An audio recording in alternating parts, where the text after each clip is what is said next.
Here's 2nd and 9. Back to throw. Lawrence got his man complete over the middle. That's Davis. And they're able to get this one across the 35. That one good for a gain of 13 for Jacksonville and a first down. Looking to throw. Lawrence. They'll try and set up the screen to ETN. And he is going to lose yardage here. He was unable to shake free there, and they'll cover him for a loss of a yard. You know what the key to a good screen pass is, don't you? But you're going to tell me, good blocking? Well, good blocking eventually. But first is good acting. You want to let the defenders go past you, leak out to whichever side or even in the middle where you want to set up the screen, and then you do your blocking. How about the read, though, by the defensive guys? They weren't fooled at all and actually ran with the lineman to where the play was and smothered it for a loss of yardage. Throwing again here. It's Lawrence. And that is incomplete.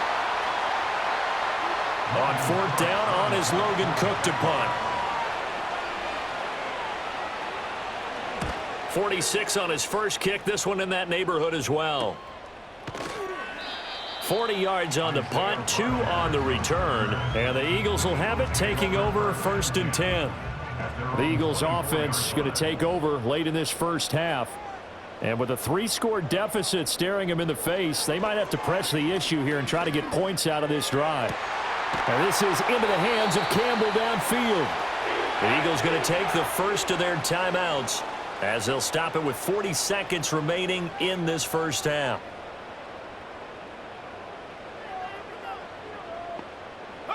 Pickett will look to throw it here.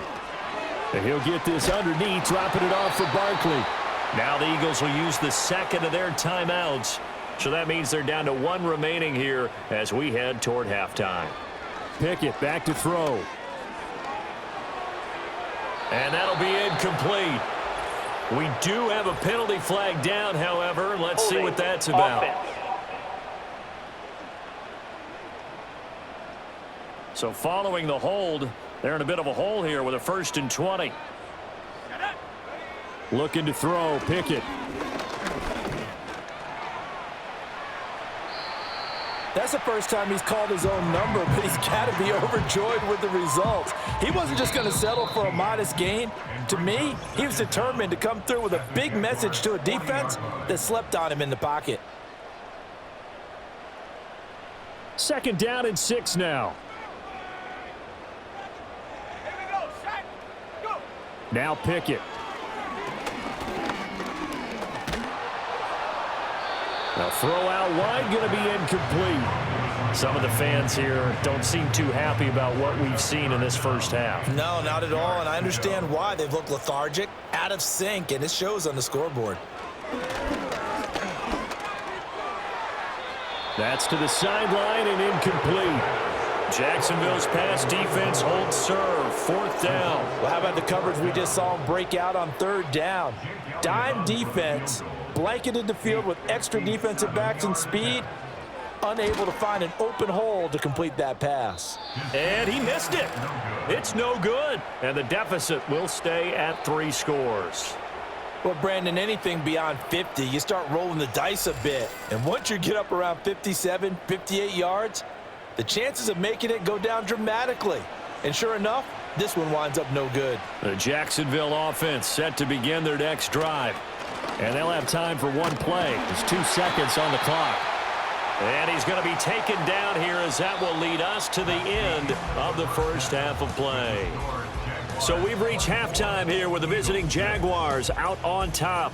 As we'll send you down the coast now to Orlando, that's where we find Jonathan Coachman ready with our EA Sports Halftime Report. Coach. All right, Brandon, thanks very much. We'll get back to you and Charles in a minute. But first, time to give the folks at home a look at what's going on around the NFL. We'll begin our tour out at Nissan Stadium in Nashville, where it was the Titans who get the win at home. Tyler Boyd, a touchdown catch in the victory. From there, we head up to Wisconsin to check out the Packers at home in Lambeau. And they were losers in that game as they fall to the visiting Detroit Lions. Jared Goff leading the way again as his guys run their mark to 8-1. Finally, on Monday Night Football, Election Night Eve, the Super Bowl rematch from a few years back, Bucs and Chiefs from Arrowhead. This was an extremely one-sided first half. One team showed up ready to go. The other's been in a daze thus far, but there's still plenty of time left for this one to tighten up significantly.